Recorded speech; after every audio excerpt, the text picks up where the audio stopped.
Join the Malcolm X Museum and the Founders Scholars for Research in Black Culture as they present Malcolm X, the Visionary, on Saturday, February 19th, from 2 to 5 p.m. at the Schomburg Center, 135th Street and Malcolm X Boulevard. You're listening to WBAI 99.5 FM. Coming up next, Grandpa Al Lewis.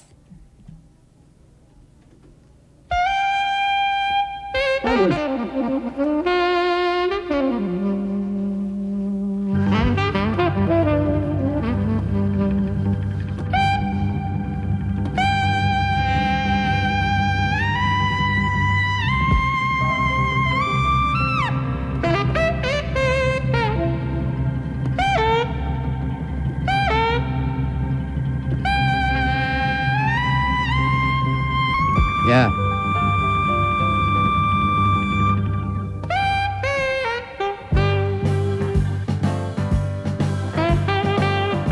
Oh!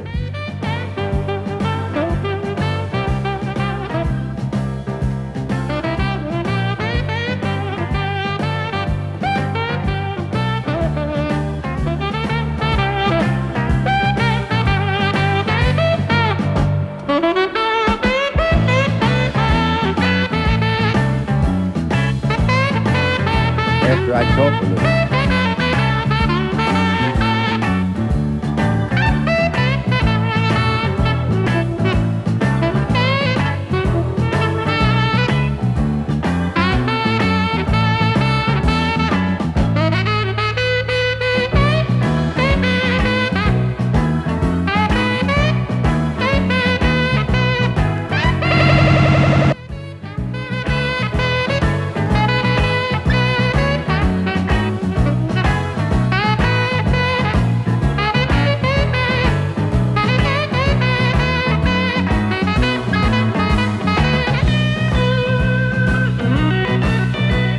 Hey, come on, Dwayne.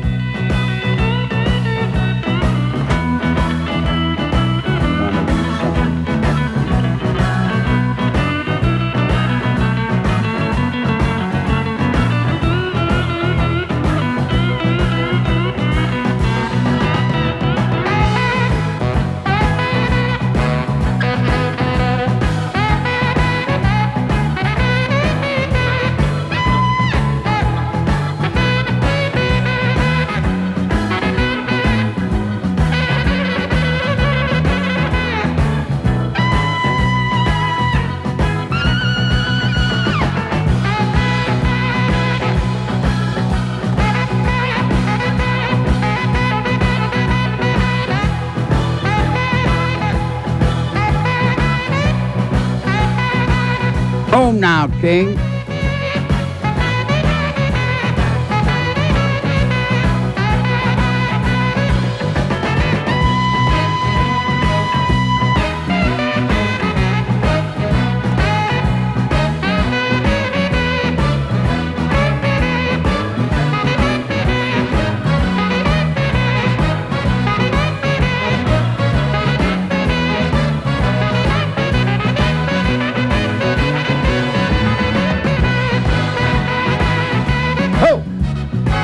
Yeah, come on. Come on. Come on, King. Yeah. Ah. Oh. Oh, yeah. Oh, yeah.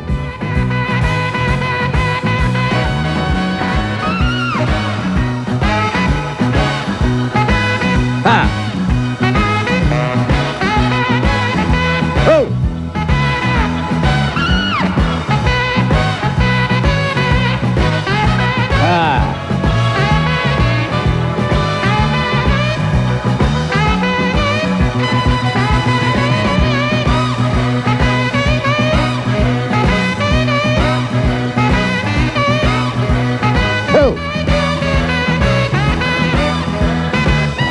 Hey!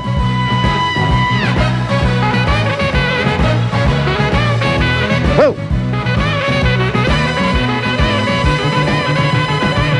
Whoa!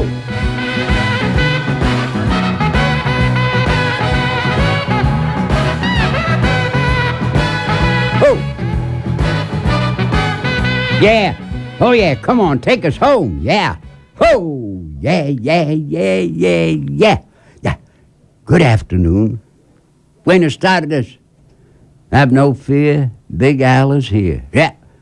I'm here with my engineer, Mark, my lovely wife, Karen, and those two lovely young ladies who are the daughters of John McDonough, who did that spectacular intro. That's the best intro that I have had. And, God, I don't know what to do. We got to put that on some kind of a platinum record for posterity. Anyway.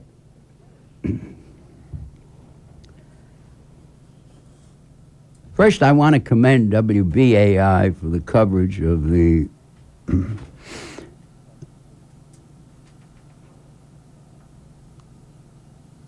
alleged trial in Albany.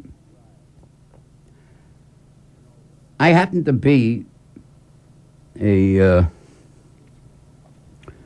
many, many years, 70 years or more, I'm a sports fan. If any of you want to do some research, you can go to SI, as is known in the trade, or public knows it as Sports Illustrated, and look up a number of issues where Al Lewis was featured about his knowledge of certain things in sports. You contact ESPN. I did an hour-long interview many, many years ago when I was living in Los Angeles about round ball. And if any of you know Marty Blake, who is the, 20, 25 years, the chief scout of the NBA, who lives outside of Atlanta, and if you run into him or he does a radio or talk show and you call him up and you say, Marty, who's the most knowledgeable man of round ball who ever lived? He won't blink an eye, and he'll tell you it's Al Lewis. But that's neither here nor there. I've been bird dogging that sport from high school on since 1934. And I've been involved in other sports, knowledgeable. In horse racing, when you have a race where a given number of people know the winner of the race, it's called a boat race. In basketball, it's called a dump. In boxing, as has happened many, many times, I can give you a whole list. For money, for fear, for persuasion, a fighter takes a tank. That means he purposefully loses. In 1919, there was a World Series played between the Chicago White Sox and the Cincinnati Reds. And then it was discovered that a very, very prominent gambler, Arnold Rothstein, through a courier who used to be a world champion boxer, Abe Attell, had siphoned money to some of the baseball players on the Chicago team. And a number of them were banned, thrown out of baseball. One of them, who was probably one of the greatest all-time baseball players, he used to call him Shoeless Joe Jackson.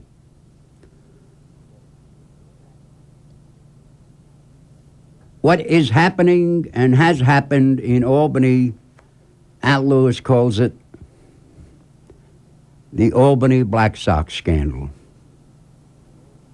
I'm going to go on record now, and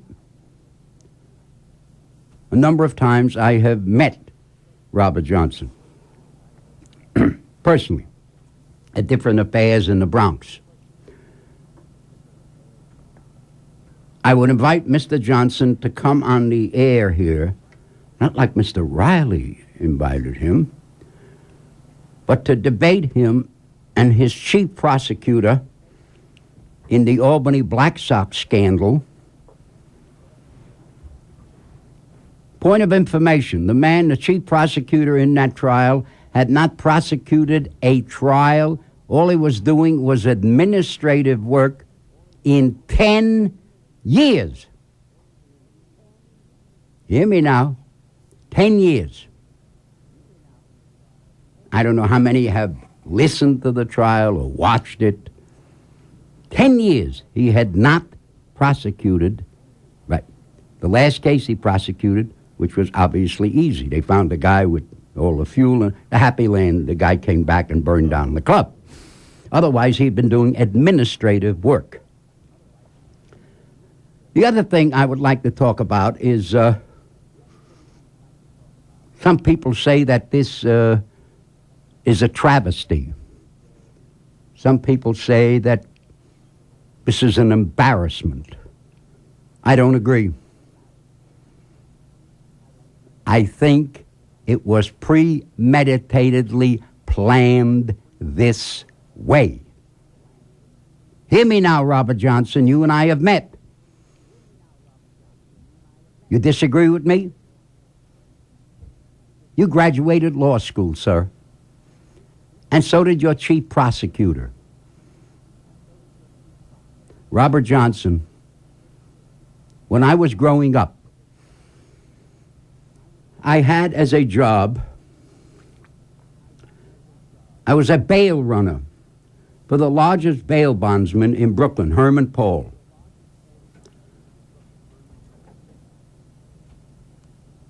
There were no cell phones then. There were no wireless phones. No beepers. No beepers. I sat in the courtroom. I sat in more courtrooms, Robert Johnson, than you, your assistants combined, and watched great lawyers. In my opinion, the greatest defense attorney who ever lived was J.D. Murray. I watched Joe Brodsky.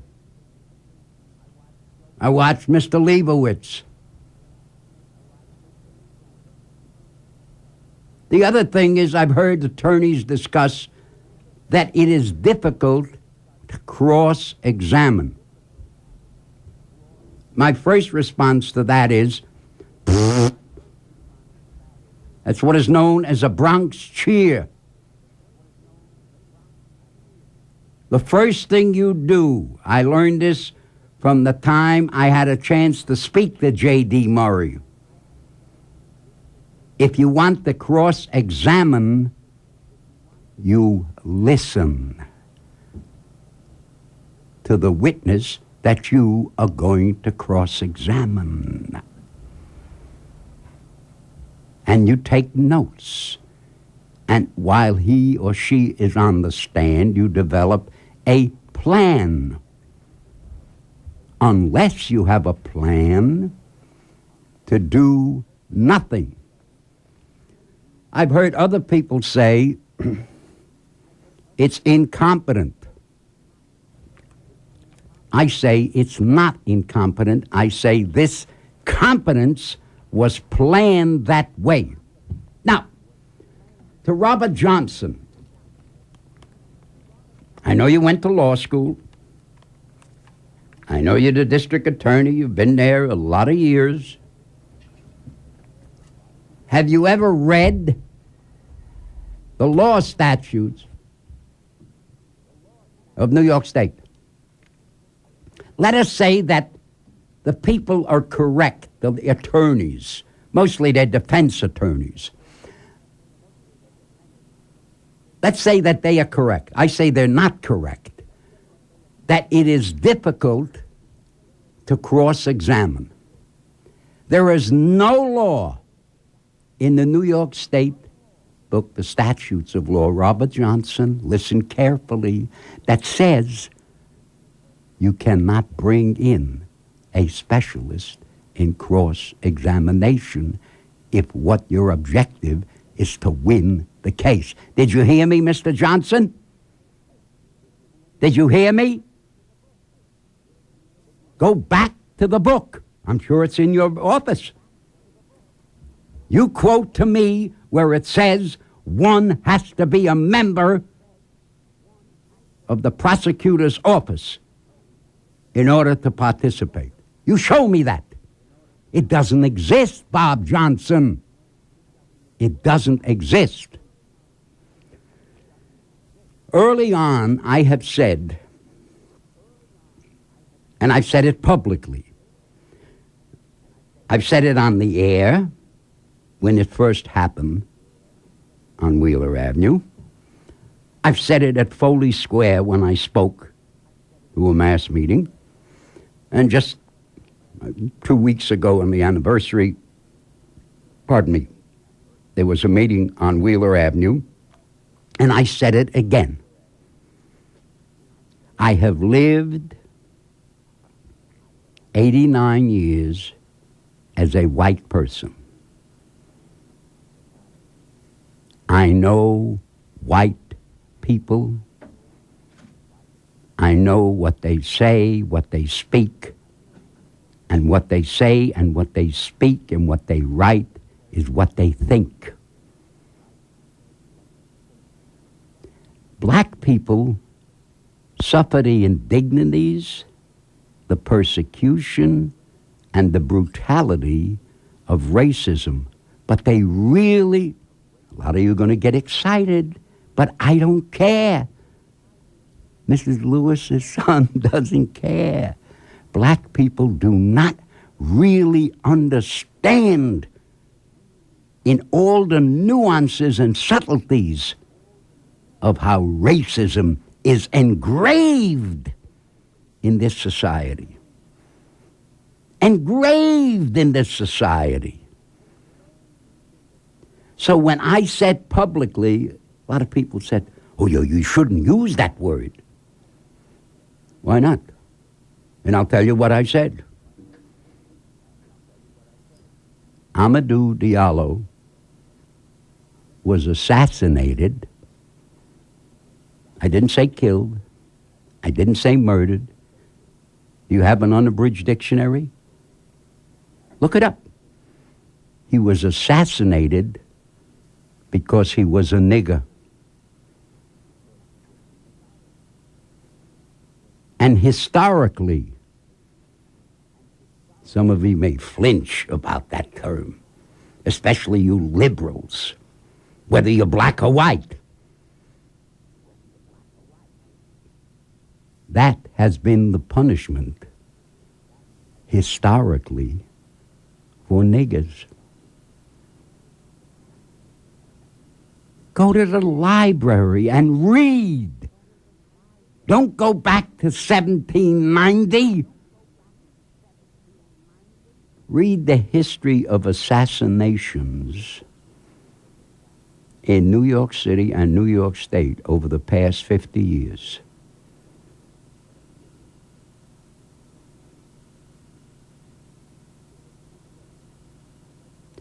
Two weeks in a row, I read a quote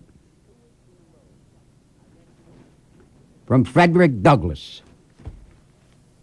And I'm going to unearth it because it's going to introduce a speech that I'm going to play.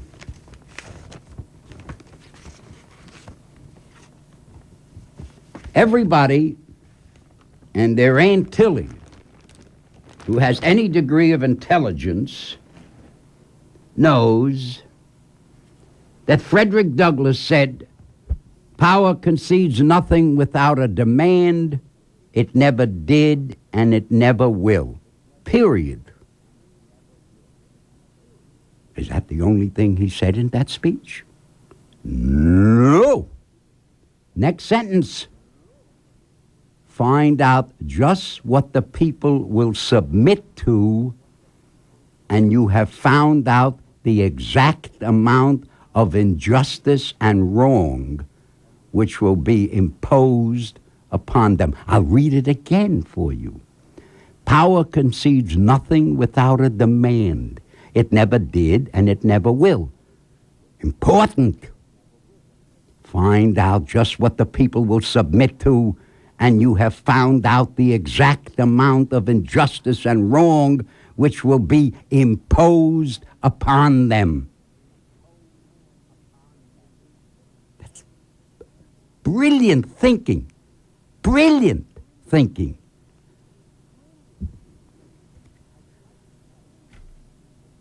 I would like to play. Before I do, I received a letter from a prisoner. How many did we get today? 20 letters? Yeah, about. Prisoners. And he asked me his daily prayer, and he asked me to read this on the air. If I can do some good today, if I can serve along life's way, if I can show something helpful, say, Lord, show me how. If I can help right a human wrong, if I can help to make one strong, if I can cheer with smile or song, Lord, show me how.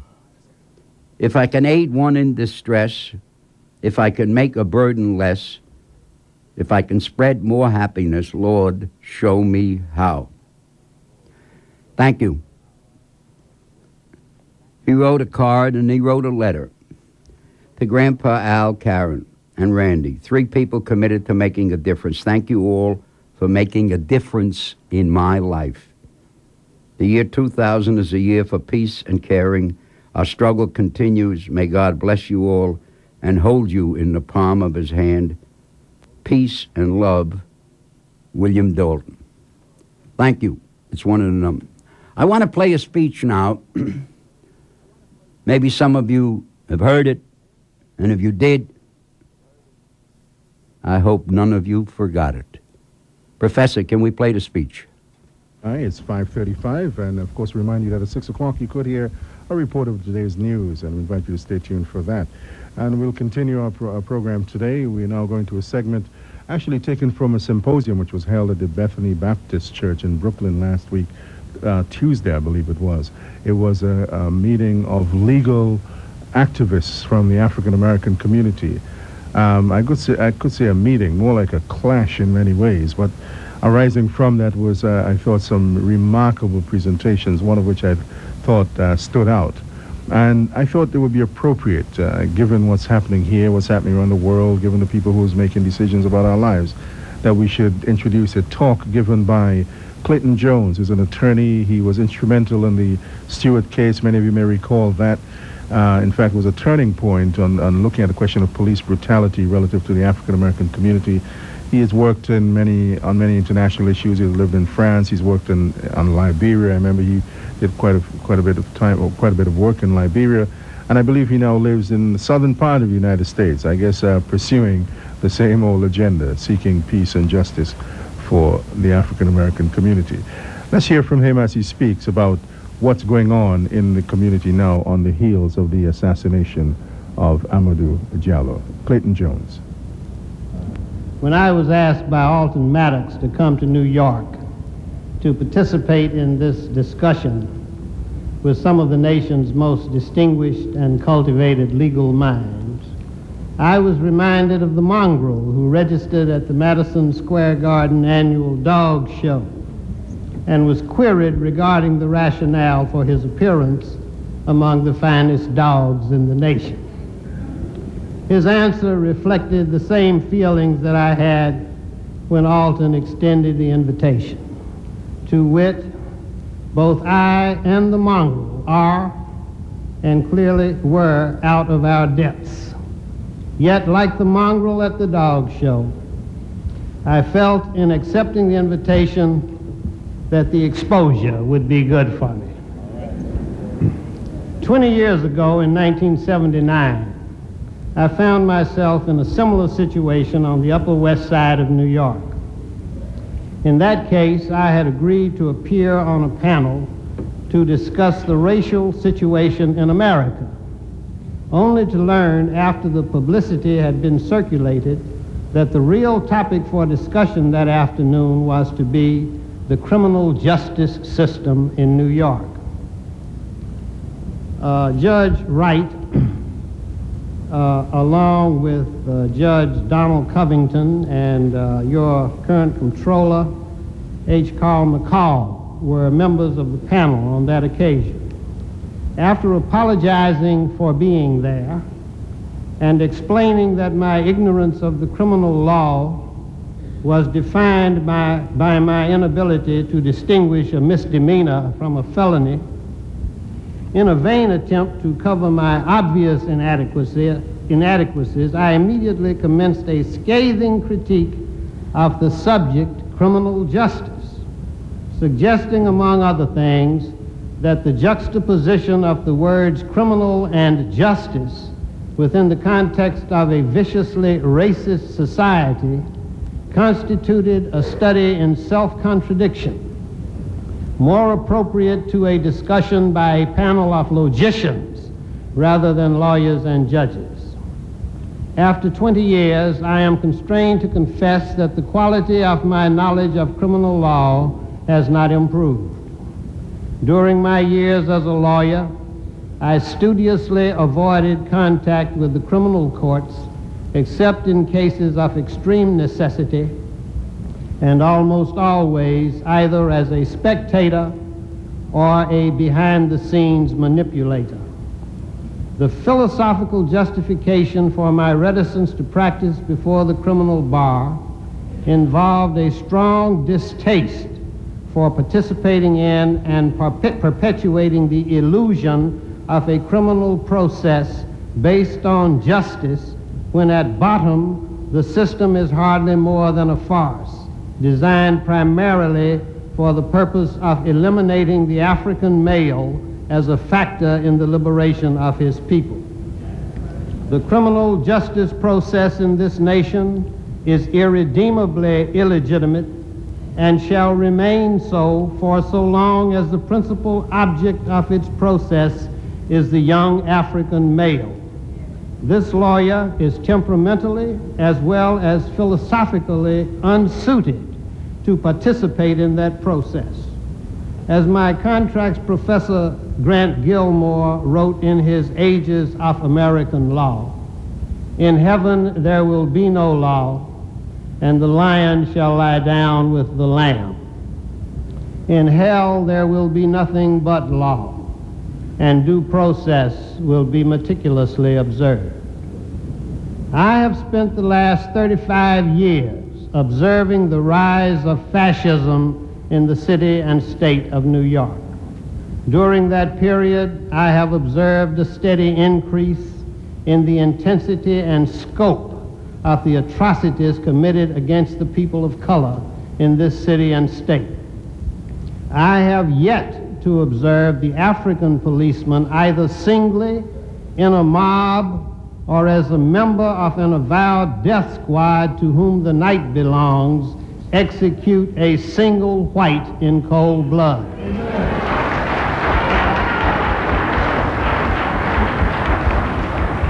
I would ask that you not applaud. I'm running out of time. It also occurs to me that there is no record in the Berlin of the 1930s of Jewish atrocities against the Germans.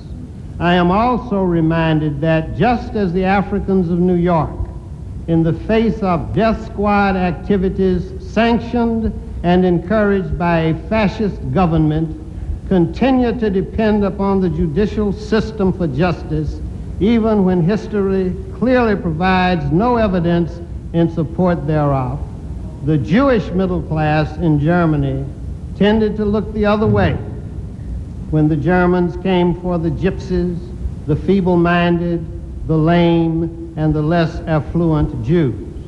As I said in the discussion of the criminal justice system which was held on the Upper West Side of Manhattan 20 years ago, quote, "In a racist society, each of us chooses his own method of survival. Some choose insanity.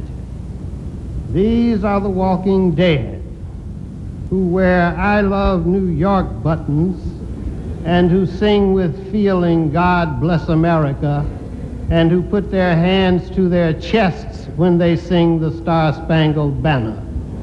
They sincerely believe as they attend their testimonial dinners and boat rides and discotheques that to be a trustee in this concentration camp called America is tantamount to being free," unquote. Just as the bourgeois Jew of 1930s Berlin saw the decimation of the poor Jew as an aberration in a system which was fundamentally rational, so does the Negro trustee in the New York of the 1990s view the execution of a young African by a death squad of the New York City Police Department as an aberration, having nothing to do with the life or lifestyle of the trustee class. What the bourgeois Jew did not understand until it was too late was that the oppression of the less fortunate Jew was merely a test case to determine the threshold of Jewish tolerance for racial atrocities. What the trustee class of New York City does not appear to have grasped is that the execution of Diallo is perhaps the final test of the resolve of the African population of the nation's largest city to resist terror at the hands of a fascist state. It is not accidental that your mayor, within days of the most recent crime by New York's finest, announced the introduction of hollow-nosed bullets into the arsenal of the New York death squads. The tepid, if not timid, response to terror by the Africans of New York sends the desired signal to all the fascist forces of America. The message is clear. The Negroes have lost the will to resist. This is hardly the time for prayer vigils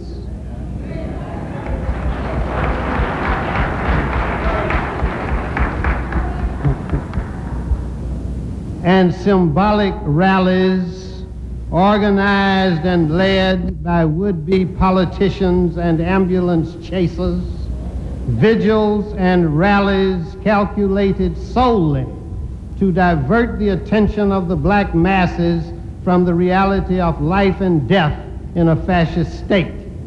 The current tactics are the direct result of a failure of intellect on the part of the leaders and of those who follow the leaders of these so-called protests.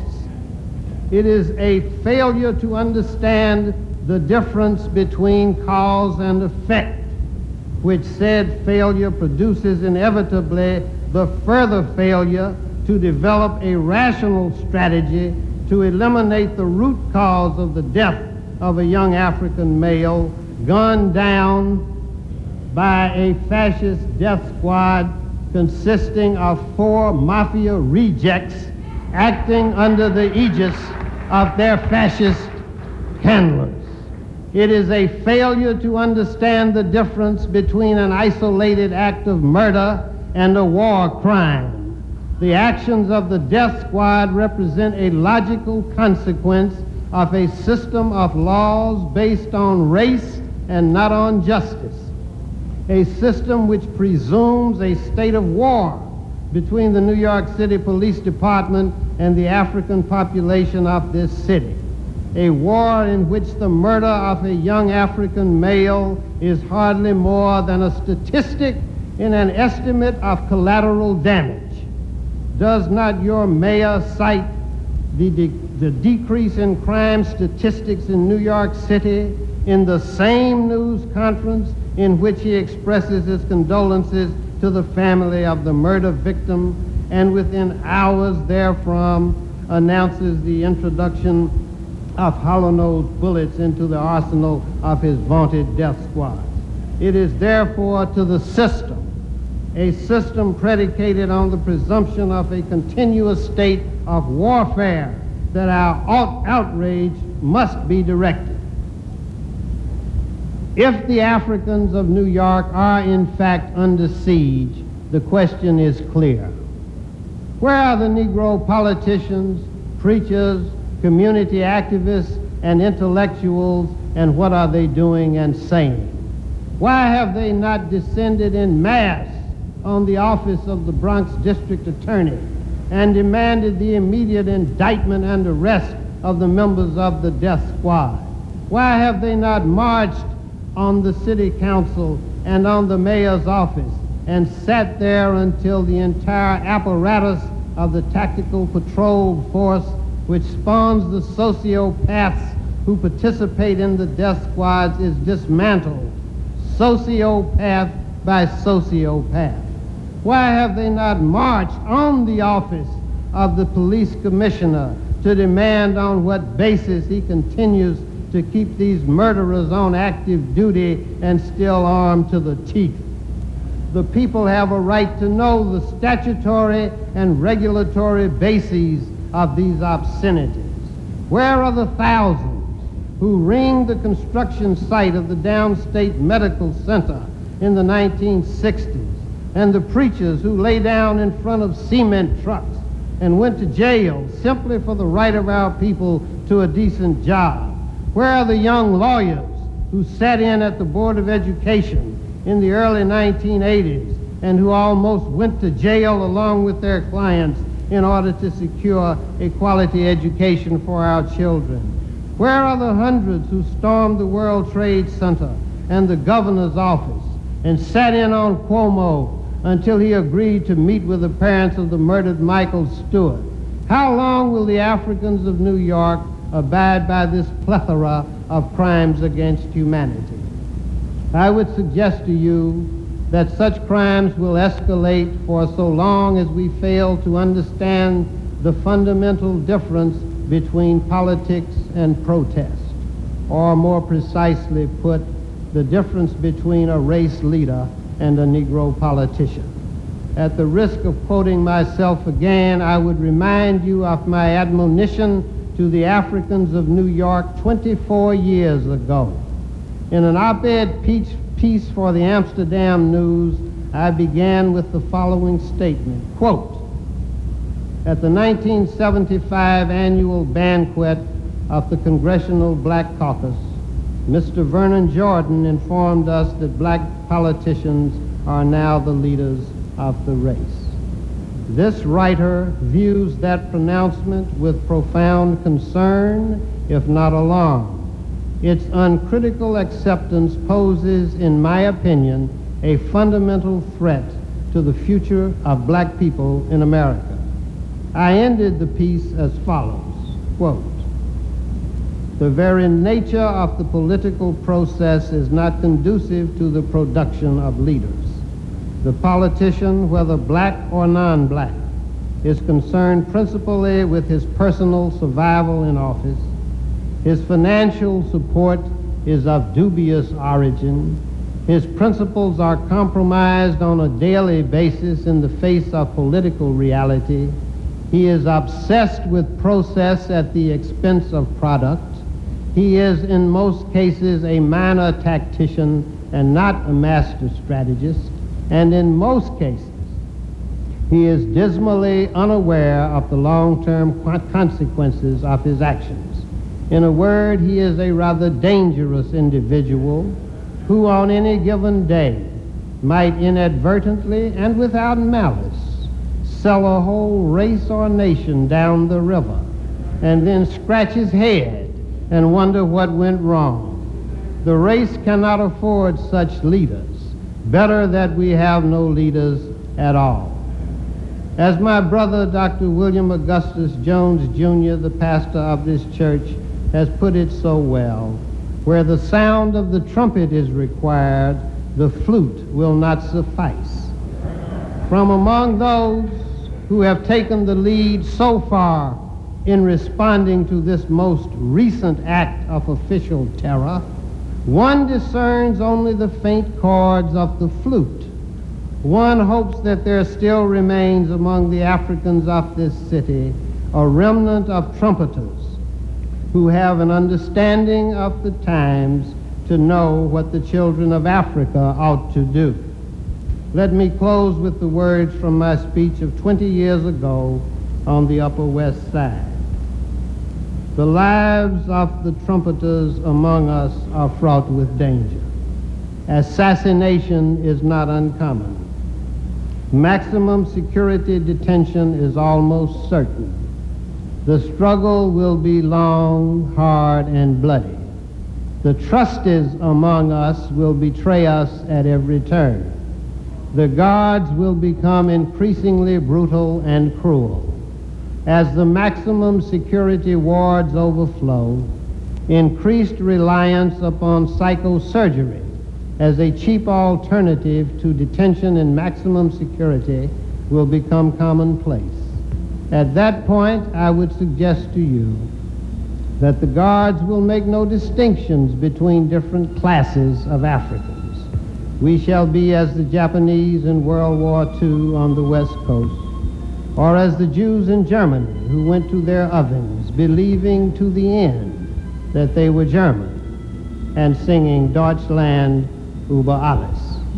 Let us hope that we Africans shall not go to our deaths singing the Star-Spangled Banner under the insane delusion that we are in fact Americans.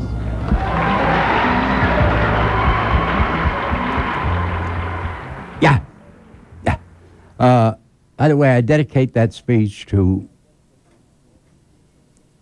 all of the political prisoners who, using a term that was around during the 30s and the 40s and the 50s, premature anti-fascists.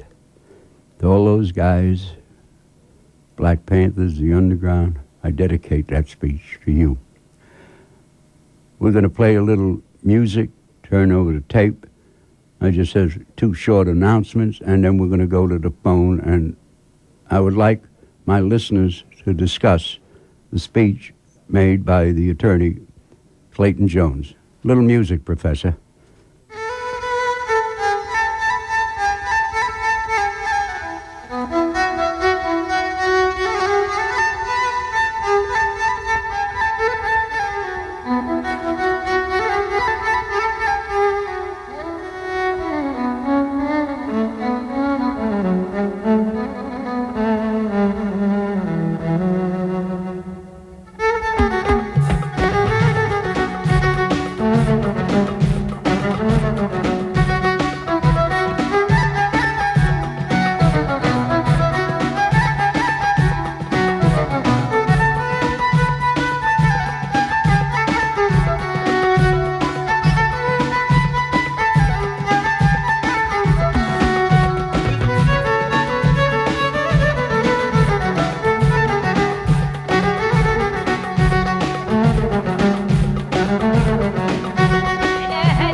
yeah.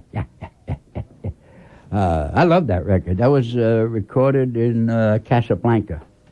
And then I was going to play another one. But at the moment, the phones are ringing off the hook, so I just have two short announcements. One, that's happening today at the a release party for War in the Neighborhood, the Charas Community Center, which that piece of crap the mayor has sold to a private individual. And it's at 605 East 9th Street, and it's between, there's a whole bunch of entertainment and whatnot. And I suggest everybody go there, and that's 7 p.m. to 1 a.m. It's the Charas Community Center, 605 East 9th Street. So please, help support a community. The other announcement is a book signing and reception for Amiri Baraka. When I first met him, it was Leroy Jones. And they're having a book signing and reception on Friday, March the 10th. And the program is in honor of the release of Leroy Jones / Amiri Baraka reader. The reception will take place from 7:30 p.m. to 10 p.m. at the Unity Center, which is at 235 West 23rd Street between 7th and 8th Avenue. Directions, you take the CE to 1 to 9, the path to 23rd Street. No charge for admission, and fried chicken will be served. Very nice. Before the reception, People's Cafe will host a poetry reading in honor of International Working Women's Day, and will feature guest poets Susan McCowan, Jenny Walker, and Stephanie Augusto. That'll be held at 6 p.m. And admission to that is minimum $3. Okay. Both events are being sponsored by the Bread is Rising Poetry Collective. So again, Friday, March 10th, a book signing for the Leroy Jones / Amiri Baraka reader. It's at the Unity Center, 235 West 23rd Street between 7th and 8th Avenue. And now there are people calling, and I wish they would confine themselves to a speech by attorney Clayton Jones. Good afternoon. Yes, hello, Al. Hi. Yes, this is Stefan Omar calling from the village of Harlem. How are you, my brother? The Big Mango. The Big Mango, yes. First of all, I'd like to start off by saying a belated happy birthday to my grandson who just turned 1 year old. That's marvelous. Beautiful little boy, 24 pounds, starting walking, and we're going to give him a nickname of Grandpa when he grows up. Oh! Because we love you up here in the Big Mango, my brother. Thank you. What did you think of the speech? Okay, I taped part of it, and I believe Utrice played that also. My son and I listened to it. I don't know. What the history of that is that it was given to me by the late Samori Marksman, my friend and comrade. Yes, sir. Matter of fact, his is the introducing voice on it. Sir. Okay, can I, because I know there's about a zillion people, and I have my son on the other end. We both listened to it, and It's I fantastic. taped part of it. Go ahead. It's sad that here we are here. Now, this is in my opinion. First of all, those four police officers, and I'm using that word lightly with no disrespect to them, because I know we do have many, many, many courageous young cops out there doing their job. Agreed. But these fascist pigs who took this young man's life, every last one of them, their spirit, there's such a thing as aura. Their children will never know peace. They will never know peace. Regardless of what the outcome is up there in Albany, their spirit is damned for eternity for what they did to this young man. That and I believe that because we are mainly spiritual people who listen to WBAI and support you guys, and you know that, Al. Oh, yes. Know it very well. Okay, second of all, it's sad that here we are, that this brother who's so gifted, who just gave the speech, I think he's a lawyer, isn't he? Yes, he is. Attorney Clayton Jones. Clayton Jones, okay. It's sad that he has to relive all of this And I know how painful it must have been for him to even have to get up and address the audience that way. That here a young man who came here seeking freedom, justice, and equality, and seeking a better life, who was quadlingual, who spoke something like 4 or 5 different languages from a beautiful, beautiful background, had to be taken out that way. And we people who support you, brothers and sisters down there, and you know I love you and your lovely queen, and I know she's there with you. Yes, she is. Please give her my best. Thank you, Omar. We will be up there in Albany. Okay, my son is getting college students together as we speak.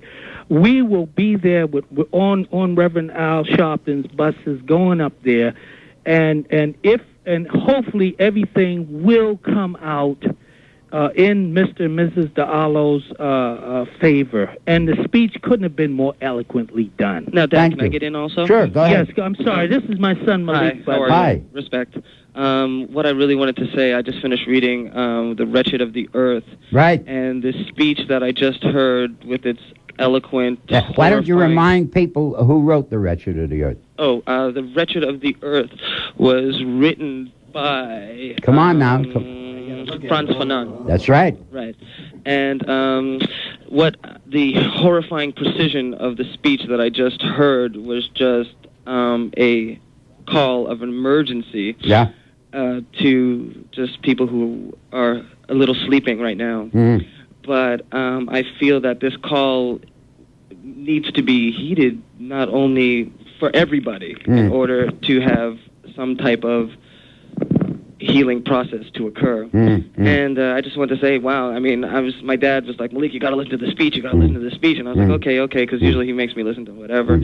But this was just incredible, and I just want to say thank you for... Well, thank you for listening. And just as a P.S., I remember I played this on the air a number of times, almost 2 years ago, and I helped raise money for BAI. If there's anybody listening out there who wants a copy of it, my wife and I, on our own tape and our own duplicator machine, if you just simply donate $10, you write a check, $10 to WBAI, and you send it to Al Lewis, 120 Wall Street, New York, New York, 10005. My wife and I will send you back a copy of that speech. I will do that. Brother Al, the check will be in the mail. can we please address you by your proper title as Senator Al Lewis?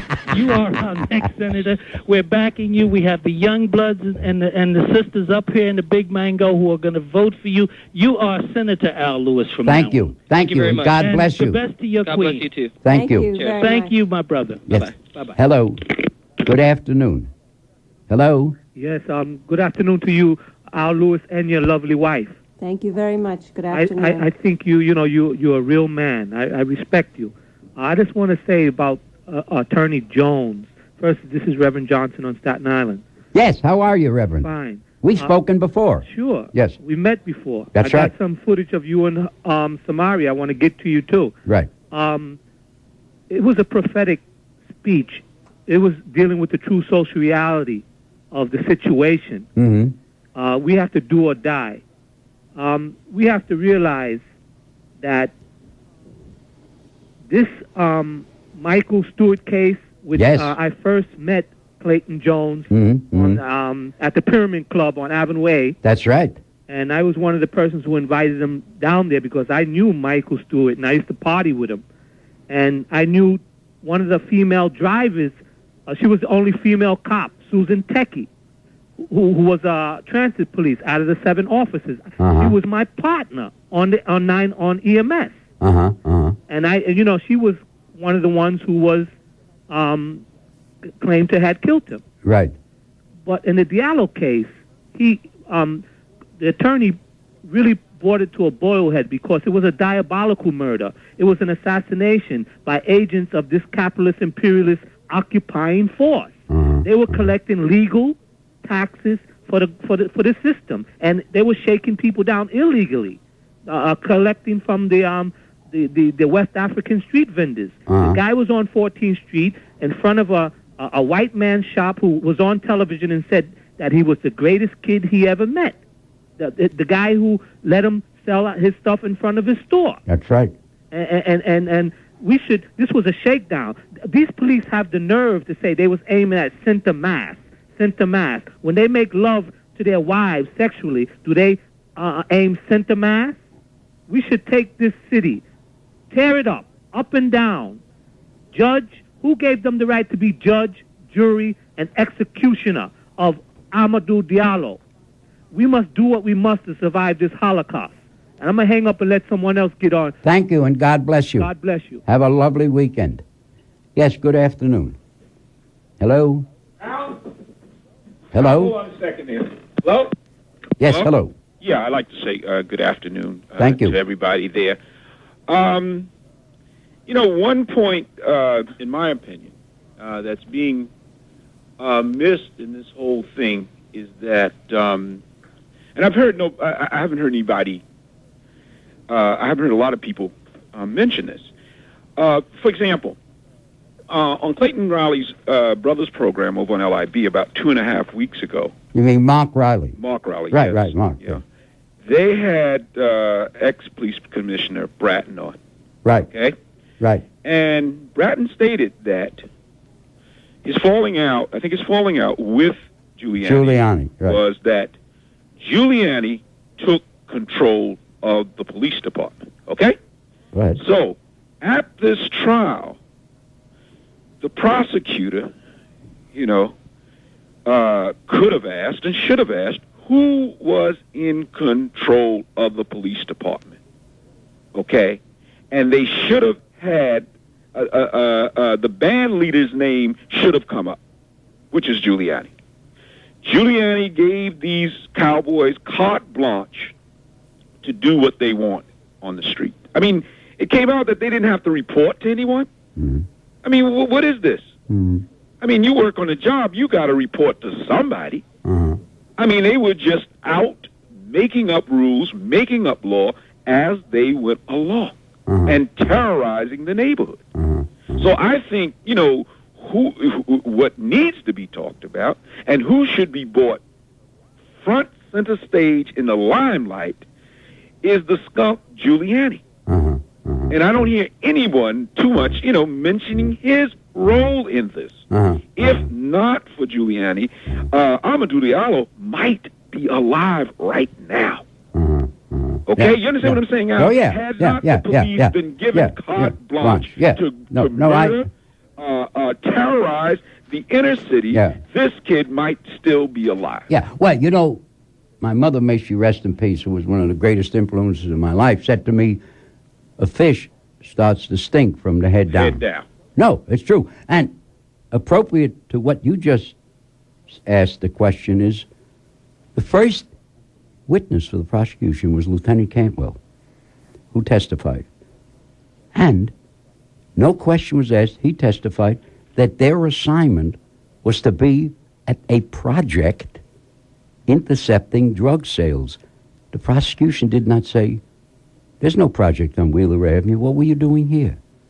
The instructions you got from the lieutenant was to be there. Why were you here? I mean, there are so many. I'm hoping, I know he's not Robert Johnson. I know him. I've met him a couple of times. He's scared of them, though, Al. No, he's not. I mean, he is exactly what Clayton Jones says, a trustee, except he's a black trustee. Yeah, he's scared of them. I mean, quiet as is kept. El Duce pretends that he's almighty. He's scared of them also. But he doesn't have to fear them too much because he gives them a loose hand to do what they want. But they're scared of the police.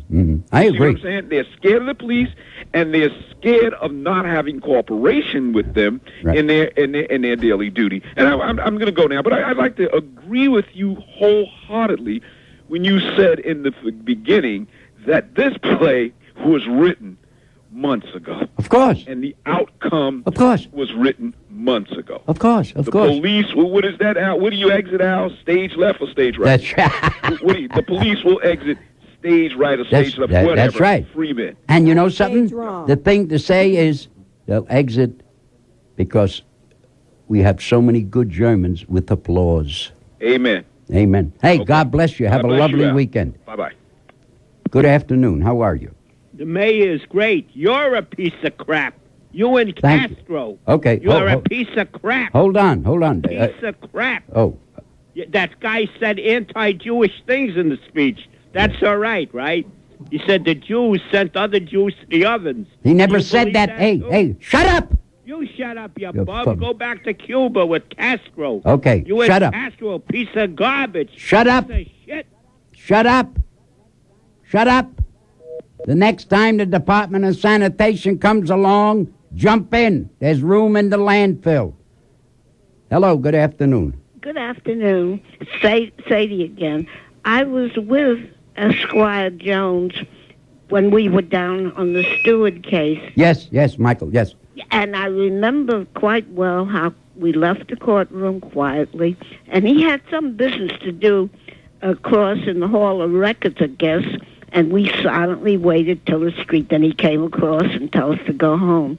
I remember that, and I think all of that was part of Cousin Alton's problems with the Brawley case, that our two brilliant men started it. Love you.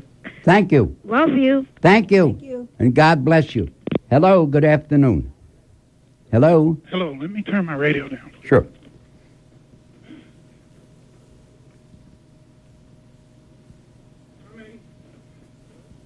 Mr. Lewis.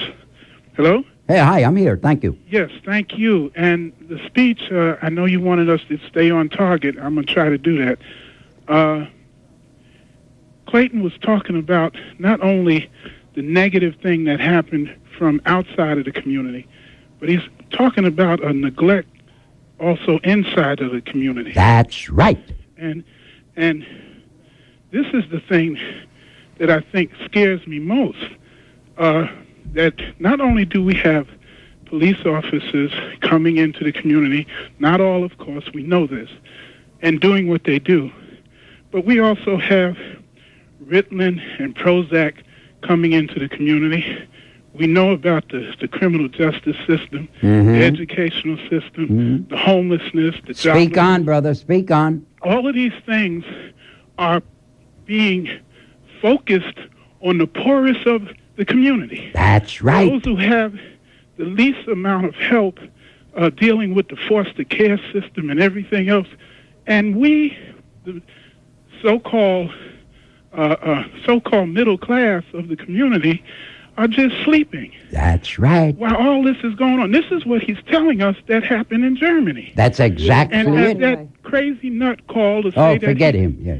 But the focus was, he didn't say nothing negative about the Jews. No. He was saying how they... The Jewish middle class, like the black middle class, are going along in order to get along. Yes. There were also economic problems in Germany at the time, too. Everybody's struggling to overcome them. Yes. Keeping you off the focus. One thing that I found out in the course of this work, our prison work, we started about 2 years ago. When we first started it, I acknowledged that we had a plantation in the prisons and that this was an economic problem which, affected All the corporations everybody. use cheap labor. Exactly. So, and, in the middle class, people are running to Eddie Bauer or all of these other stores. And buying. And buying the stuff. After 2 years, though, of receiving letters from the prison, I came to realize, and this is very disturbing to me, that it's not just a plantation, it is a concentration camp system. Brutal one. And what you're saying is exactly what, we went back, 25, 30 years after, to those towns where they had concentration camps in Germany and said, didn't you know what was going on? Didn't you smell the stink? What's wrong with you? We knew there was something over there. We knew there were people in there, but we didn't know what was going on. Well, the people in New York State don't know what's going on They either. don't want to know. They don't. It's the phrase that I've used for 2 years. We've been infiltrated by quote-unquote good Germans. Thank you for your call, and God bless you. Thank you both. Thank you very much. Hello. Good afternoon. Hi there, Grandpa. Hi. Just a few things and a question related to the speech. Go ahead. One, talking about proper titles, as someone did, for people. For Clayton Jones, it should be Cassandra. Yes, a prophet. Okay. Now, something that's not talked about at all Go ahead. The white wall of silence, the nurses. What about civil suits? I mean, there's never going to be a criminal suit against them, of course, but these people who know about how badly beat up these people are, they keep their mouths shut that the police, the police bring in. Yes. Surely there's somebody who can do a civil suit. There's some law they violate. Must be some law by keeping quiet about such things. Yeah. Number 3, the stated reason by Giuliani for the hollow point bullets, as I recall, was safety.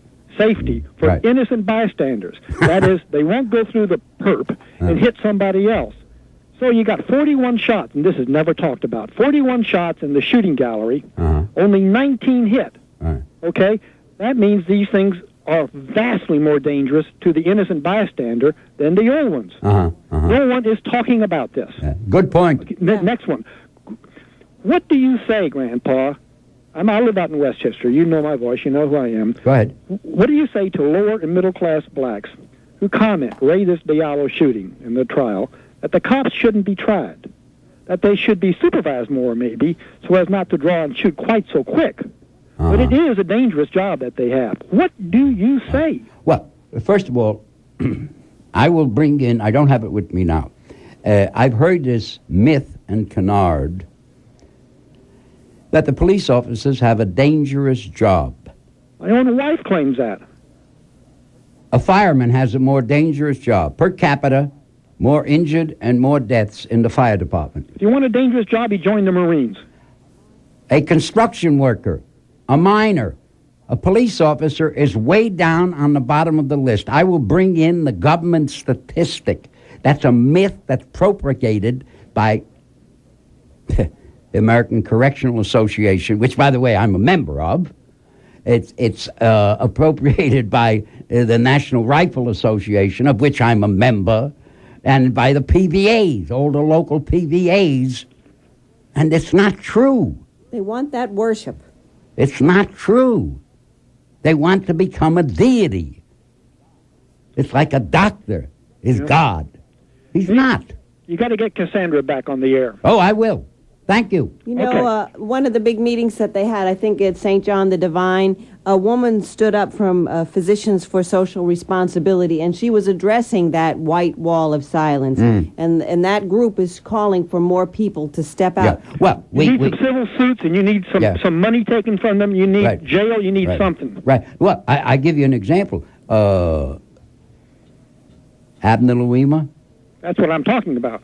You remember one woman? If it wasn't for that one, do you know what happened to her? She was ostracized in the hospital by her fellow workers. I'm surprised she wasn't shot. Yes. That's how prevalent. Because she threatens the whole system. That's right. That good German mentality. You see it? She threatens Keep the your whole mouth system. shut. Right. Absolutely right on the button. Thank you. Okay. Thank you. Hello. Good afternoon. Hello. Well, good afternoon, my friends. Good afternoon, Reverend. How are you all? Very well. I thought that that was a very poignant speech that is teeming with truth. And it seems to me that it really bespeaks of what would have been a dream turned into one's worst nightmare. That is, that people could, by force or otherwise, come to this country with the expectation of life and liberty. And in point of fact, their true existence is a convolution of those very principles. That is the status under racialism for persons of a Malacroid background. And I think there are some subtext and themes to this speech as well. The whole notion of an American, an illusory, pompous, untrue, self-proclaimed status of nothing more than a citizen of the United States of America. And of course, the term Americanism is synonymous to what? Manifest destiny. It's nothing but a synonym for manifest destiny. And so when we're speaking in that context, it automatically means a certain amount of hegemony.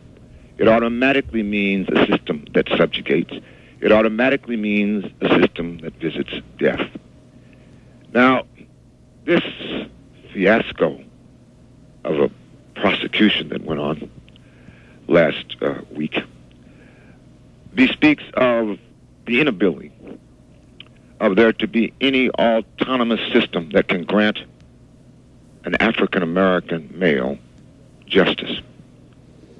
And so now for all of those outside of our family, all of those who make the argument that the criminal injustice system is fair to all, we just have another vivid example of how justice as it pertains to persons who are melanoid is an illusion. We will never have justice under a multiracial classification system. It is a contradiction in terms. I've said it once before, and I'll say it again for the rest of my life. A multiracial classification system is a color caste system. Mm-hmm. It is not designed for racial egalitarianism. So if you are going to talk about shaping new minds, then you have to start with a new concept. And until we're prepared to move to a uniracial society which is supported by the science and the education, as opposed to this multiracial system, socio-political system, which is predicated itself upon a lie, we're going to see these heinous crimes come out because we're not putting people in a posture from the inception that you're equal, that your differences are eclipsed by your commonalities. Instead, we want to say that there is a difference, and that difference makes no difference. Uh-huh. And to put the discourse in terms of difference is, quite frankly, to perpetuate the problem. I've never seen, in all the schools I've had, the good Lord has given me the fortune to go to, both here and in other countries, I've never seen it stressed by the evil ones that perpetuate this system how much we are in common. They always speak about differences. And my friend, in your lifetime or mine, we will not have racial parity as long as there's a multiracial caste system that protrudes and projects itself in every nation in the world Right. where there are people who are melanin. Right, right. But the struggle is going to be interesting, Yeah, brother. it's got to be fought on many Oh, fronts, yes. you see. Oh, yes. Thank you, brother. Thank you, brother. God bless. God bless Thank you, you. too. Hello, good afternoon. Hello. Good afternoon. Hello, good afternoon, Grandpa Lewis. How are you? I'm very well, thank you. Okay, the prosecutors put on an expert witness, which was to define and justify police actions. You're talking about the defense, you mean? The defense put on the Right. on The last, witness. right. The last one. Now, he's an expert. On what? Well, let's not talk about whether he is or not. Right. Yeah. Who gets, by the way? They put him on as he an gets expert, $300 a day I for would like to testifying. assume- Right. Go ahead. I would like to assume that they said, and the assumption is correct because they did say, and they accepted him. The prosecution accepted him as an expert. Right. The defense accepted him as an expert, and so did the judge. Right. And when he made his declarations, his research, stating the findings and all of that, he was not questioned by the DA. No So question. my assumption is that they accepted him as an expert. Now, he said exactly what Clayton Jones said, that it really is a plan. Now, if he's an expert and he's stating that here is where and how they have justification, here is their duty, and he's speaking for the defense, he's also speaking for the prosecution in that they didn't question him, they didn't object to what he had to say, they didn't cross-examine him. So his statement of what the police's duties are is certainly against the people. It certainly does not take the people and protection of the people into mind. It says that the police would protect themselves, in effect, at all cost. So the DA, being acting in the people and on the people's behalf, Robert T. Johnson in this case, is a fraud. So the only thing I have to say is it has to be shut down. Thank you. This town has to be shut down. Thank you. Thank you. Let's see what somebody else has to say. Thank you, and God bless you. Hello, good afternoon. Yes, good afternoon. I hope I can do this without turning my radio down, but if I have to. I just want to say one thing. I am appalled at this trial and the way it's been going on thus far. I'll let you continue on. You always have time. I want to ask you a question. Mm-hmm. You want to ask me a question? Why are you appalled? Why am I appalled? Because before our eyes, In other words, you expected... No, my expectations was that, as any American per se, that justice might prevail in the court of law in the matter of what we believe justice should. Is this based on movies that you've seen or history that you've read? That kind of Perry Mason kind of thing. You know, being in America and being under the influence of commercialism. We all. Raymond Burr's dead. You know, right? You got it. So and I know better, of course, in terms of what's really going on. Go ahead. Certainly, we still expect. We have this assumption about law and order will prevail. And I just want to say that obviously we're not seeing that, but I'm more concerned about some of the responses because I think beyond just getting on the radio station and talking about it, I hope everyone's taking some effort to act on their beliefs and their concerns. And I'm also concerned, and I don't mean to insult the prior caller, but I am not willing to get into a debate about this racial issue. Obviously, many of us have different opinions about it, but if we're going to get off track, debating the philosophy of race and so forth, the onslaught on African people is evident. And if I don't turn around and do something to defend myself, I'll be going to the gas station arguing about race. I don't have time for that. My feeling is that we all need to act, and sure, some of us welcome people enlightening us about the matter of race. But please don't go down the wrong track. Somebody will be shooting at you, and you'll be telling them they're racist. Forget a racist. Pick up a gun and shoot back, okay? You said it. Thank you very much. God bless you. Have a lovely weekend. Hello. Good afternoon. Good afternoon, Grandpa and Mrs. Lewis. Good afternoon. This is Michael Vincent Correa. I very much appreciated your point earlier that Robert Johnson could have gotten an expert cross-examiner so that that's within the statutes of law of New York State. Yeah, as I've shared with you before, I'm fighting a case of my own on Staten Island, and I had what I see as a good day yesterday when none of the pro bono, the 18B lawyers wanted to take my case, having sat down in front of Judge Brennan's bench on December 17th after he was making me come back yet again, because I have said since April 21st, 1998, when I was convicted of a disorderly conduct on a stop and search to 2 Ghanaian immigrants with a gun held to my head without warning, with gun already drawn and them attacking us from behind, I said, I will not give 1 cent or a scintilla of a second of service to a system that treats me as a second-class citizen and denies myself and others due process. So not only are they going to get me a lawyer from outside Staten Island, the judge yesterday, another judge, says we better get a judge from outside of Staten Island, which is good because out on Staten Island, it's like a little Germany. Oh, there's no question about it. People don't want to hear. They don't want to see. They don't want to know. And I spoke with a retired Judge Aiello, who's with Sanford Rubenstein's firm. He said, they don't know what to do with you. No one stands up to them. And I think this is part... That's what we all have to do. And we all have to do it in the way that we're able to do it. Yes. My concern is, having worked with West Africans, the man's name is Jallo, pronounced phonetically spelt in English, Jallo. Right, Jallo. I've gone to court with West Africans. I've had grown men with tears in their eyes say to me, I'm trying to live by your rules. But how can I, when a judge or a lawyer says to me in court, well, it doesn't matter how you pronounce your name.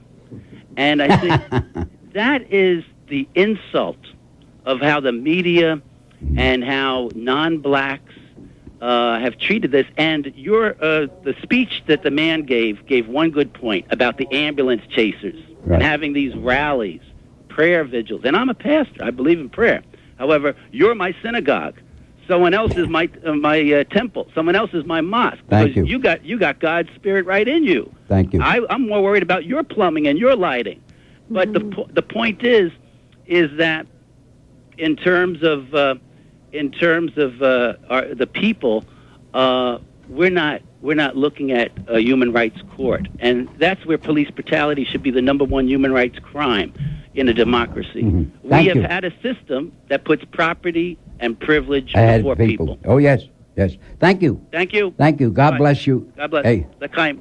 we have time for one call. Hello, good afternoon. Hello, how are you? I'm very well, sir. How are you? Pretty good. I'd like to agree and disagree with you and the speech. I want to agree as to the fact that it's just incredibly atrocious, the shooting, and the fact that it's not being prosecuted properly, and probably that it happens more often than we know about. Mm-hmm.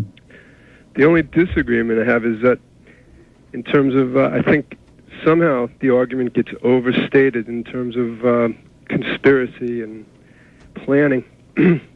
Excuse me. You know, I think on some level, when you have disorganized crime, it ends up being worse and harder to deal with than organized crime. Mm-hmm. I don't think Giuliani or any of these other top-level people are sitting around planning this stuff out. I think it's worse. I think there's. How did you come to that conclusion? Just from listening, reading. No, I mean, you're privy to their meetings? No, I have no way of knowing what goes on. Just Do you know? I think it's worse than that. But just Yeah, I but mean, you- you've had a longer life than I have. But just based on my human experience. Right. Do you know what the word conspiracy means, the derivation, sir? Well, no, I think let me agree with you. I mean, I'm on your side. I think it's conspiracy by default. What I'm saying is, I think it's even more evil, and even more insidious than people sitting around. I don't think on the evening or week before. And again, I don't know, but the Giuliani said, "Look, I want you guys to go out and do this." I think it's worse. Nobody said that. No, I agree. So what I'm just trying to state it in a different way. But, Yeah, but no, agreeing with you. right, I think these guys go out and by default, by neglect, it's rather than the sin of commission, it's the sin of omission. Right. So you think that it was by omission that these four guys shot him? No, I think by people at top levels, including Giuliani, not holding people accountable, Right. by looking the other way. That's not omission, that's commission. Well, all right. Well, Go to the dictionary. No, but I want to agree with you. I don't want to get hung up on the language, but I'm just trying to make the point that I think that's even more insidious. I think that there's a certain arrogance. I agree. That's out there. Right. But no, I think there's a difference whether we use the word commission or omission. I think it's an insidious kind of thing. Yeah. And I think what has to happen is that there has to be accountability. And people have mentioned the fact that, you know, in our society we tend to say, well, you know, it's the system or it's this. I think there has to be names. Yeah. The names have to come out. Who were the senior supervising officers? Right. Who are, you know, and then people hide behind this wall of, you know, sort of, well, it's the corporation. All right, I got to go. I'm being surrounded here, and the faces are not too friendly. I have to tell you this. And I don't know if any of you read the newspapers, but they have decided not to give up arms. And we do not have in this building a metal detector. So the group of men who are standing around me at the moment, I don't know what they're carrying. I don't. I think one or two of them may be carrying an intelligent idea, but I don't know. Oh, you're so generous. Oh. Hopes and aspirations. Oh, but what the others are, I don't know. But anyway, this is Al Lewis. I want to wish for all of you what I wish for myself. And I'll be back next week. And may the good Lord keep you in the palm of his hand. Thank you, Professor.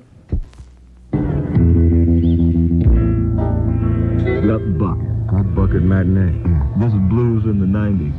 This is Tom Mitchelson. I want you to tune in for the Gut Bucket Matinee. Yeah. And maybe we can all feel better. I'm just good.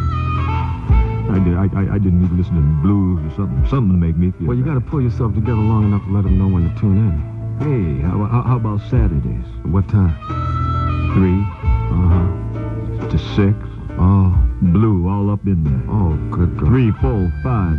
Then we got Liquid Sound. No, just 6. Oh, that's only on 99.5 FM here in New York. WBAI.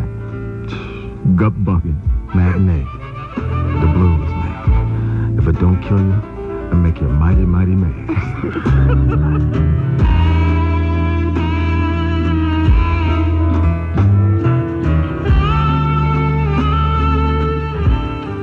You're listening to WBAI 99.5 FM. Coming up next, Radio Free Aaron. Yeah!